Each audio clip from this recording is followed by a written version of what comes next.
dung tlang khua a lian chere lung lian tlang kan tlo le anga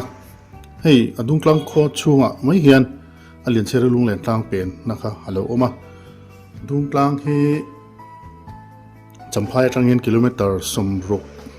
somsari borvel ni mai theya ka chiang che lawa a hlavak lawa dakar ni kan tlan tling mang lawa motorin hei a geta hian get luman fi te an lo khon fe helai hian fel fai takin hei lai huna hian gate an lo siama gate entry fee antia mishing pakhat cheng somni two wheeler cheng som LMV somthum HMV somnga antia helai huna hian fee an lo khon ania ti chuan kan kal chhawanga lama hian kan kal chhawanga atlang akho chung tlang lama hian lian seri lung lian tlang ka chu a oma kan kal chho zelang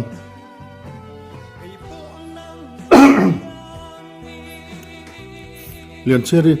lung lian tlang hayan thlen ma de wa lai hian gate lian deuh mai alo oma chuan hei hi forest zone scheme forest zone helai hi a gate muna hi an poisa an lo thawp forest department lamin a gate hi asiam na sen saw an lo tumsak ani mel ani hi hei lai hin an tara hei gate lian pui mai alo om duai me an soi mana pipu te len lai ni a chuan ngur zong kim na dung tlang sang sari choin sakming chul lo lian chere tual len na misrang thang chua kimpa len na tlang liai luai an lo tia gate chunga teng khan an lo zia ka an kal chawanga hei lai hian kan muang hian hei tleizong lo oma tleizong par hun lai ania kan kal huna hi hi mai la a then chu a par a chuai than to a then chu la volvia wa lai huna hian tleizong a nuala lian chere lung len tlang vel bula hian chu kan en chho don buka tleizong a lo par volvia ngem kan clear chho zelang kan en chho zelang a pelai a hian hei kung lian vak lo mai hei lo par ve nual mai chak deuh lo ka khian zo kho angkha a oma chu kan lut chho ma sa don ani hei tleizong hi hei a par hei po hi awang la ya pel deuh to ni hi a chan chu hei na om tran tlat to maya ala nal tho mai kan kal chho zelang khela hian zo khwa hei a oma kan thlenga zo khwa ai ton tir bula hian tleizong lian deuh mai ala om boka hi hei a par nual mai a vulwang lai tak tak chuan kalila chu hei ai hian a nal don ani hi tuna chuan a chuai lampang to ani a hei na a om treuh to a ti chuan thlangami hi thangami chu tlemin ala vul dewani hi hei hei thangami chu tlemin ala vul dewa hei lanal viau mai a hna hi lang bang lawa an par vul tak tak ke chon tleizong hi a hna hi a lang bang lawa a par hi vul chuk maya helai hmuna zo khwa bulami po hi hei pakhat hi chu a vul wang lai tak alania adang ha chu a vul to lo ani hi ti maila a chuai lampang ani to ni hi hei kan hmong hian hei a zo khwa in ala hian a oma alung len tlang thlen ma khan thlang deuh lo ka khan a oma zo khwa chuan a in hi kan zuk lut lo mai anga a ong rop to deuh hmela lai khu lal in ni om tak ani chuan helai hian lung alo dinga lung hi phuna lunga hian hi lung do nge ni ka se che lawa tipiral tlang dung phe hian lung do ang chi vel lung phun vel hi an war khop maya kho sang sang no hian an kho bula an kho dai vela hian lung phun hi an war khop mai chon helai hian thir deng in ni om tak lem mani te a om boka chuan hei lunga hi kan han en chinanga an thil zia vela hi en chin thuak thuak te ang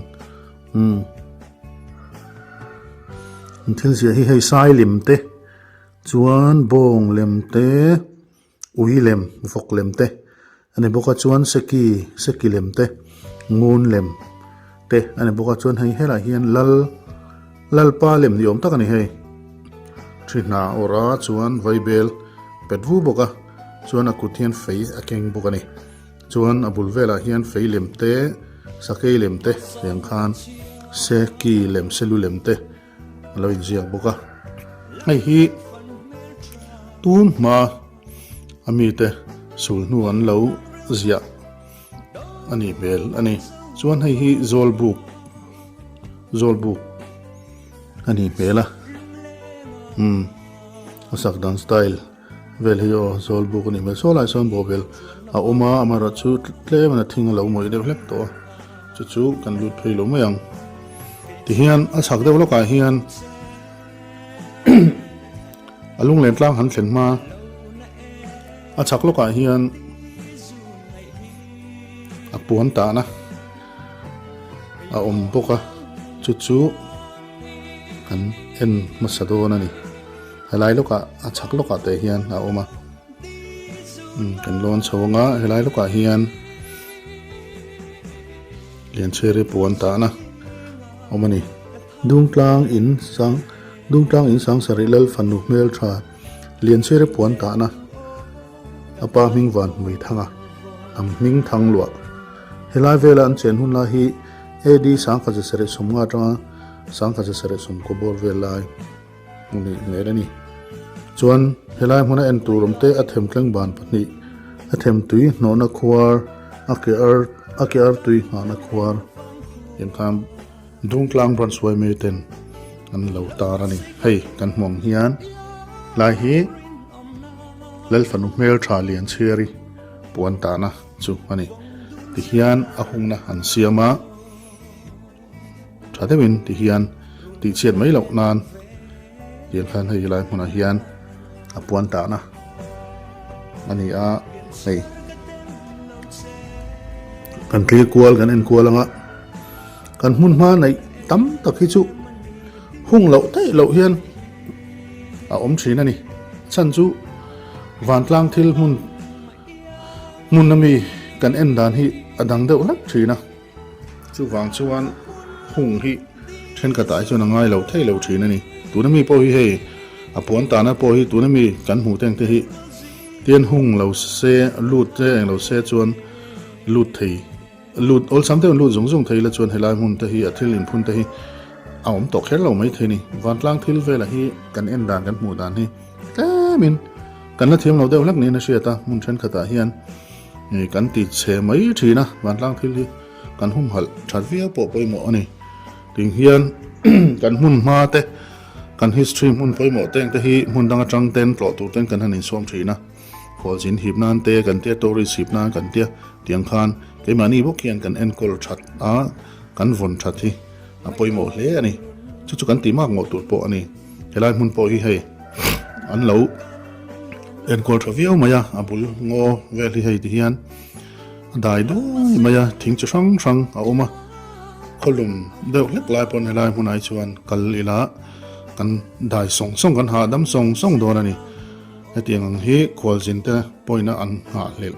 ani thina nu man ti chan ani ve fo thina ni tiang thing mun cham duai maya han kal te han om te hi anu ma boruak a sel bokani helai lian cheri lunglen tlang area lai te apuan ta na lai te a thlan hun lai vel la hian ti hian thing an zu a thing chu sang thing mun an zu a heng hi a tangkai khop mai tha khop mai boruak siam thatu ani mai ba ka a mun tlo tu te tan po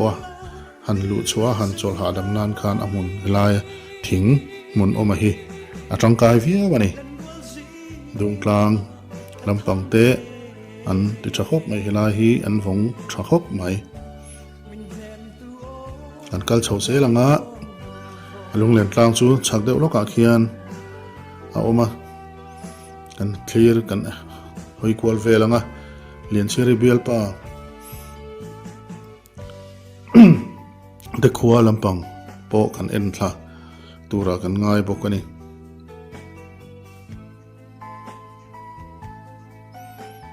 kal chau che lang hei lai mun hi nuam khop mai kan ti to kha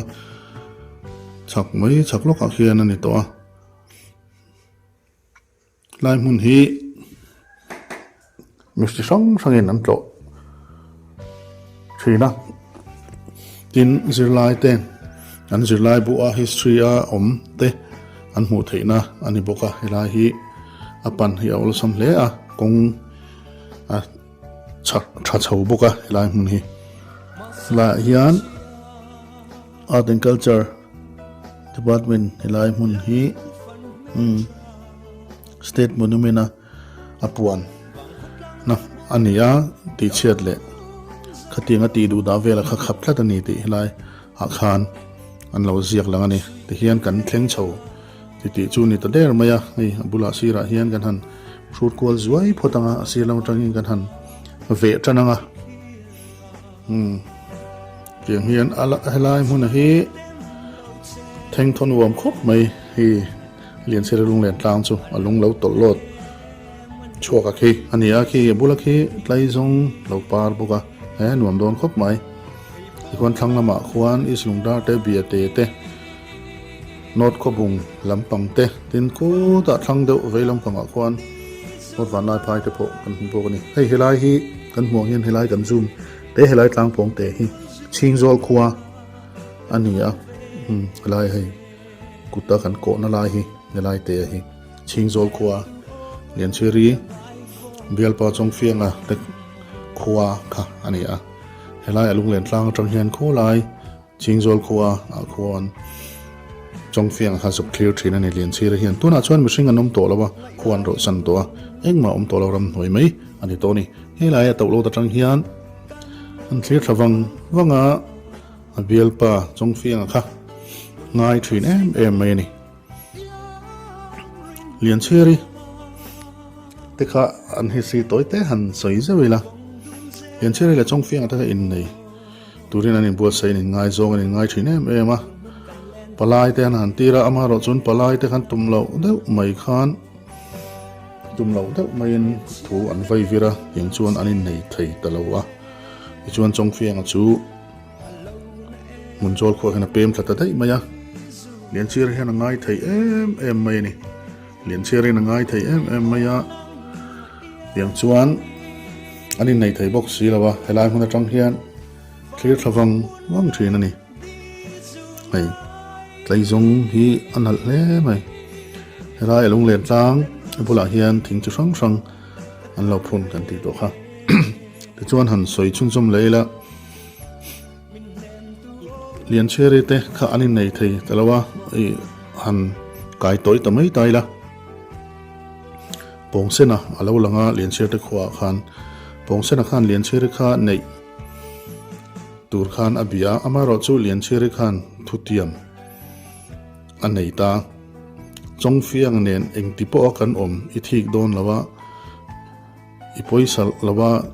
min soisel don no chuan kan ayang che atia chu pongsena chuan adu ema wang khan lian cheri chu an hnial lawa ain tiamang chuan kati thayang atia chuan chong fiang ha trum khat chu lo sina lian cheri nen hunan mangduna kha pongsena chuan a murenga alo en thlarenga tiang chuan engma ti hlei thei si lo khan tlaiwa thakin lian cheri le chong fiang ate in chai vel kha pongsena chuan alo en thla lo huwa chu pongsen tlaiwa alo chuana chan an ti chu ania lian cheri le chong fiang ate chanchin hian thil chu sang nu ma anei bokani ti hian a chak lampang kha hei amual dum chho kha anuam khop maya tlo tu te tan han kal kol han va dar kol nan arim khop mai ki ta chak dewa khian ni lakung pui ni lo thang chu mual a om boka ta chuan mizo mi ming tha mi masa te hau siat rengna ti mela choi moina te po ani mayang chu ka tiang khan an chanchin toy te politics ami masa le ka tiam mi masa is mi masa mizo hui chia le ka tiam masa ti te pathian thulam panga mi masa ka tiang vela kha an chan chin toy an zia khan ma ni ming ne tiang khan achaka khian thang chhuam bol om bokani ti hian lian cheri lung len tlang hi mun sang deuh mai thlang lama tanga en chuan alang atlang dung hemi hi alang chiang alang lur maya alang sar ve viau bokani lai huna hian thing chi sang sang a om kan ti to kha thinga hian nauban chi dang deuh deuh mai chi te po a oma tiang chuan helai mun tlo pa hian mit atlai ang reng viau zelani thli hi atama thli hi tho heu renga helai huna chuan kholum le puilai kholum eng ong lai po ni se helai mun hi chu thli hian adu a thli hi tho heu deuh renga ni a mun hi anuam kan ti to kha khwal zin te tan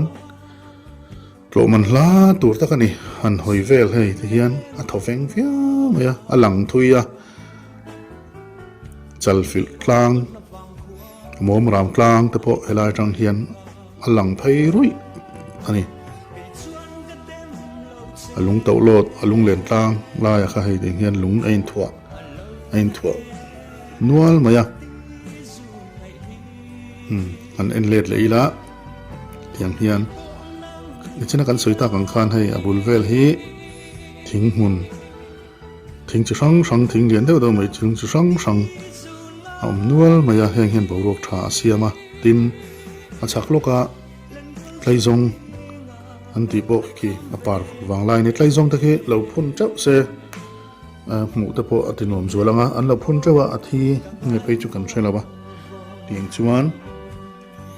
helai mun hi kan tloa mit atlayan anuam viau aborok panuam viau ni te hian kan han en ko le thok thuak ani a kan history a hian alara apoi mo a tlo lo hi chu kan tam lu tu hak to lo mai thei ni a tlo te hian akal te hian a hun hi hei kan ti fa yang reng viau mai alo mom hemi kan kalni hian German mi nupa an local ve boka kan tilang lo mai anga anuam che lo deuh hleka maro chu biak te chu kan hanin be ven wala suman kholan ni chuan ti khan suman khola kan non zina ante khan tour guide pon nei ran chuang lawa rental motor an ron manga ti khan i a road map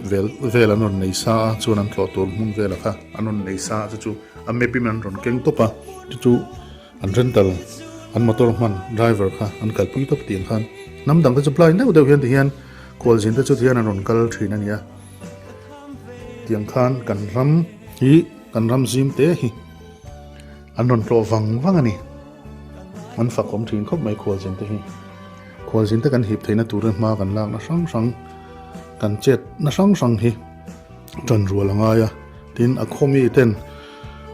nam ro lu kan nei te hi a khomi te hian kan von him that hi a poimo tel bukani ti kan siat poimo ome hei hilai hun poi hei a khia thokat lai khan hei hilai te poi hei simin an chara amaro chu ala chiat bel lo hlawa ati ziang reng viawani tiang khan kan tran chuan kan tran rual chuan kan ram hi khwal zinte hip na turin na satakin kan promote theini ti kha kan siat poimo ome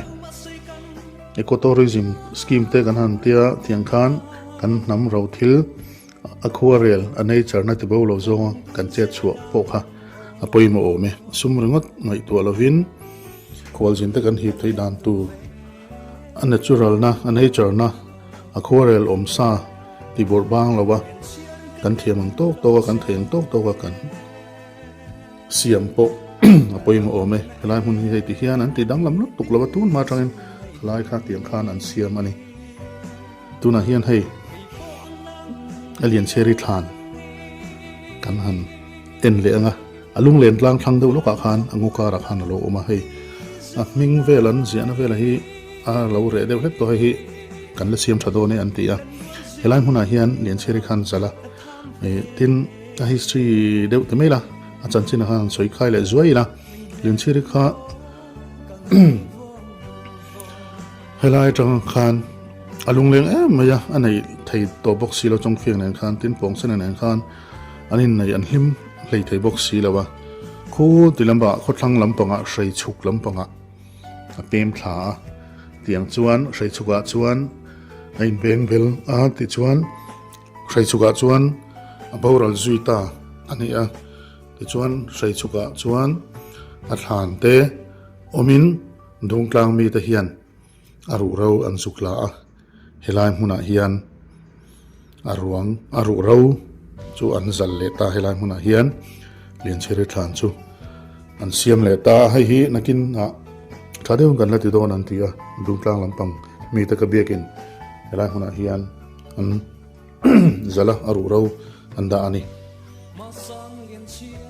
rem chang viau mai sei chuk lampang te po an fel khop mai an te khop mai aru ro lak son lian chere om nge ya mun nge ya aru ro lak chote an lo phal saka an ti lo mom tak zet ani sei chuk khua te pon fakom khop mai lai huna hian hei an zala tiang khan helai huna hian lian chere thlan chu lo om ani ti khan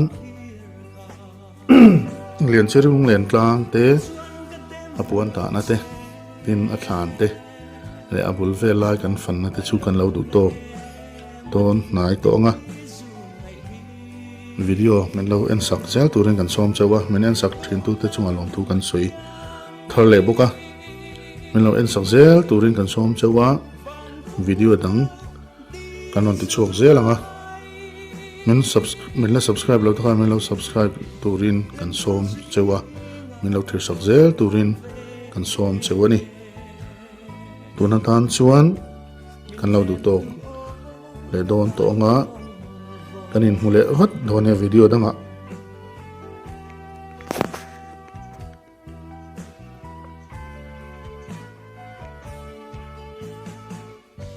ngày lai lùng run